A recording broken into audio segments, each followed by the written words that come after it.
Good afternoon, everyone, and thank you for joining us. My name is Fikriat Al-Jawar, and I am your moderator for this session. On behalf of the American Association of Orthodontists, we'd like to welcome Dr. Lisa Alvitro. Dr. Lisa, for the next 20 minutes, will talk about tips to optimize treatment results using Force's Class II corrector. If you have any questions during the session, please submit them using the questions window anytime. We will entertain questions at the end of the presentation if time permits. With that, I will turn control over to you, Dr. Alvitro, and best of luck. Thank you.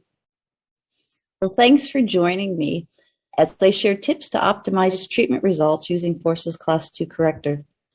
So my objective is to share some installation methods that can enhance the effectiveness of the appliance. I'd also like to suggest some considerations in setting up your Forces, and then demonstrate some uses that even current Forces users may not have considered.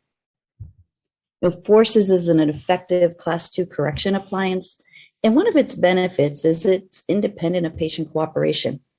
But what really makes it effective is all the different ways that you can install it, because one appliance just doesn't move teeth. What moves teeth? The force, the direction of the force, the duration of the force, and the amount of force. So one thing a lot of times people don't realize with a Forces appliance, you can use it in Class II malocclusions that are open bites, are deep bites. Someone that's mandibular retrognathic, someone's maxillary protrusive. You can use it for maxillary dental distalization, and it's also a really good form of maxillary anchorage. And it all has to do how you design your system, how you install the components.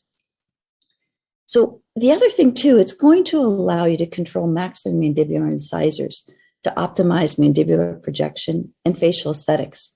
So that flexibility in design is something I want to share with you. So a lot of us are familiar with kind of the standard steel over steel, occlusal tubes, rod connected to the cuspid. So we've got different options. We can use an L-pin. We can use the Easy module. We can use a headgear tube. We also have a wire mount Forces. Obviously, we can use our push rod for activation. And the arch wires are a component of the system.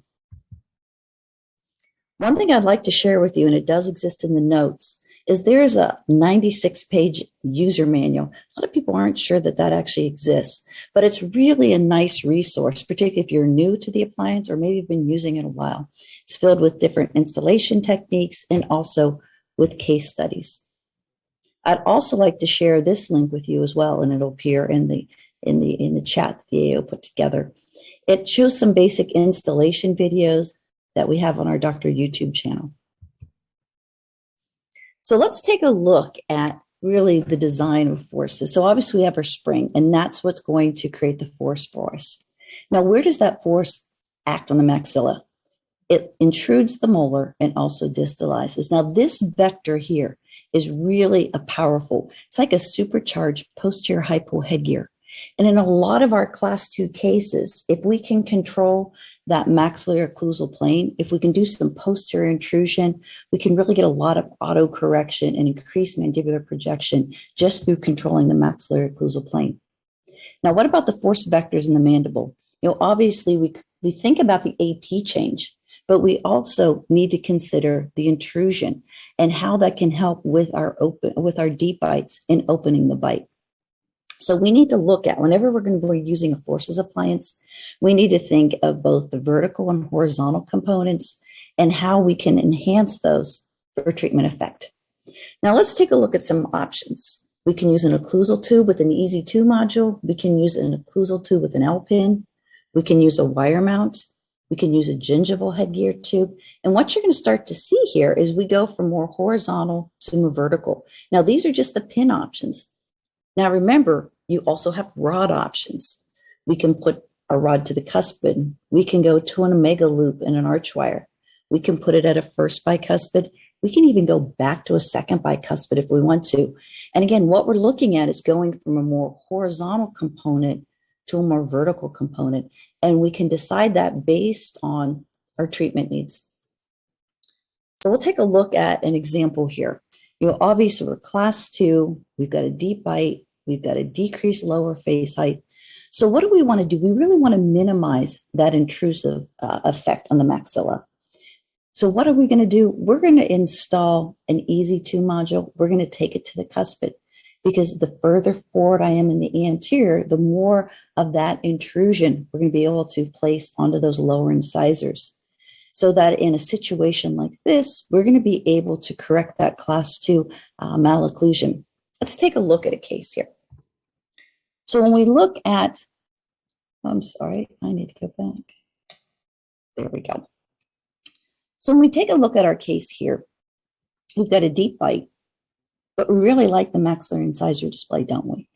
Obviously we want to do some maxillary development, increase that maxillary transverse dimension. We want to create, correct that AP change, but we really want to do it through intrusion of the mandibular incisors. Now, one thing to keep in mind, when somebody is class 2 and deep, we want to horizontally place forces. And if the second molars are present, we don't want to include those in that maxillary arch, because if there is any intrusion of that first molar, we want the first molar to come up, but let it rebound. So here we are getting ready to go into our forces appliance. You can see we're still a little bit deep. And later on, we're going to look at wire selection. When we take a look at this, where we want to create our force, we want to go at the cuspid to help with intrusion. But also, if I use a different wire other than a steel wire, if I use, say, a beta titanium, I can then sweep some bite opening curve into that, so that not only do I have the forces intruding my lower incisors, I also have that arch wire as well. So I think this is a nice example of how we can really get our forces more in a horizontal position to maximize that AP change.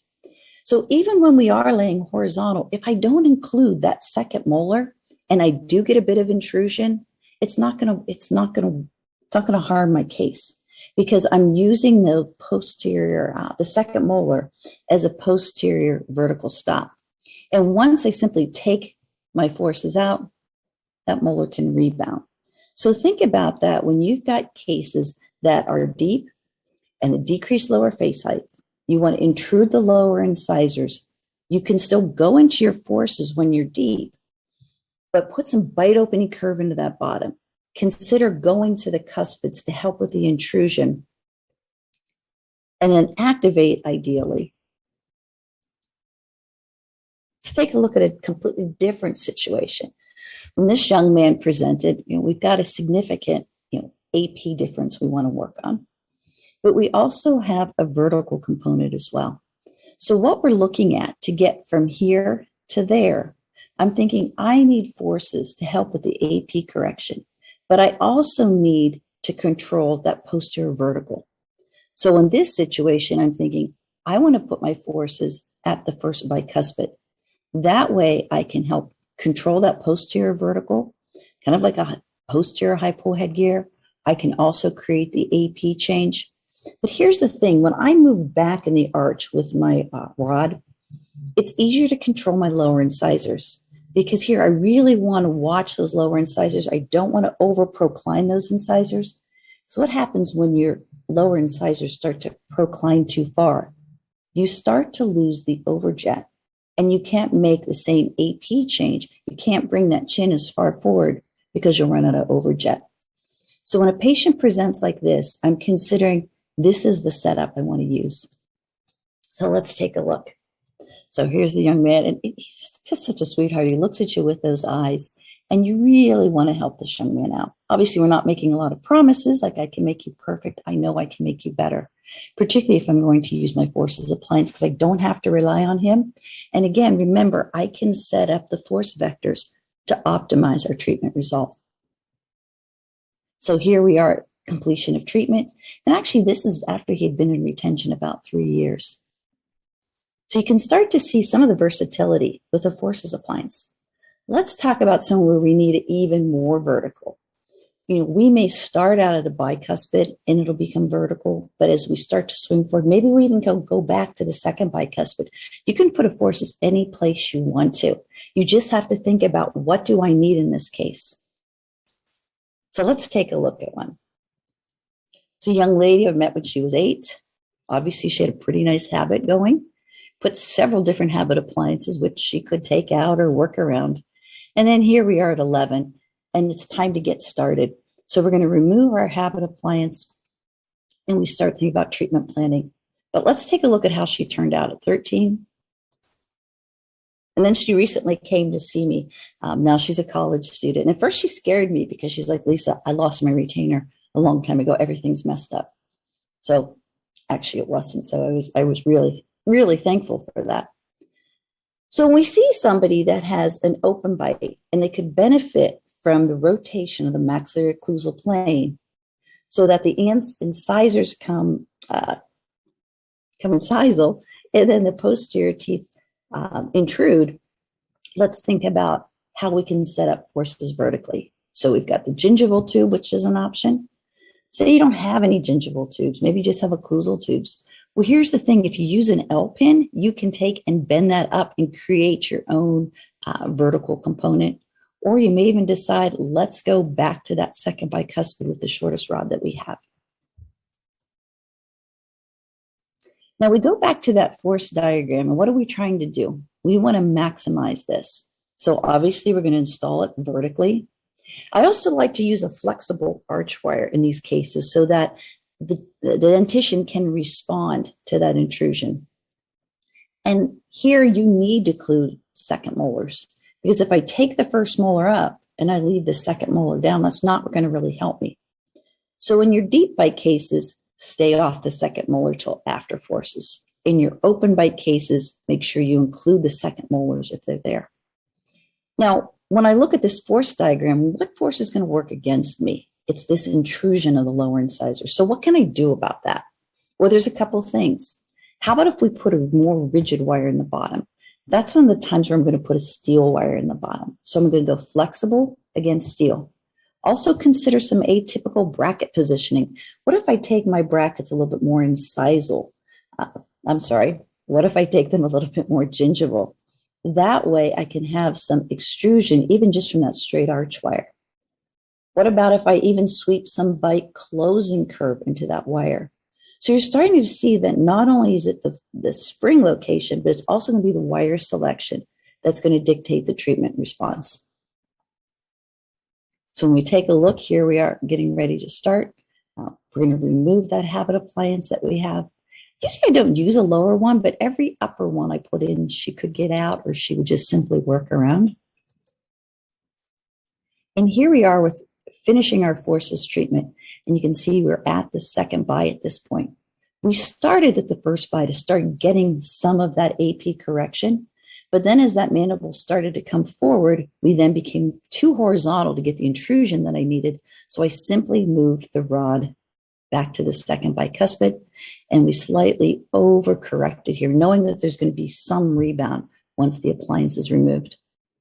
You also may notice that I've got her brackets pretty far gingival, and it's kind of hard to see from this picture, but when we seated that lower wire, we put a little bite closing curve into it to help counteract any intrusive force that I may have. So here we are after that rebound. Usually what will happen is when I take my forces out and I want those lower incisors to rebound, I'll simply just chain that lower arch. And this is when she'd come back and we're finishing the case. But if you take a look at the upper incisor display, I really like that smile for her. And then here's where she finished. And then there we are 6 years later. This was the part she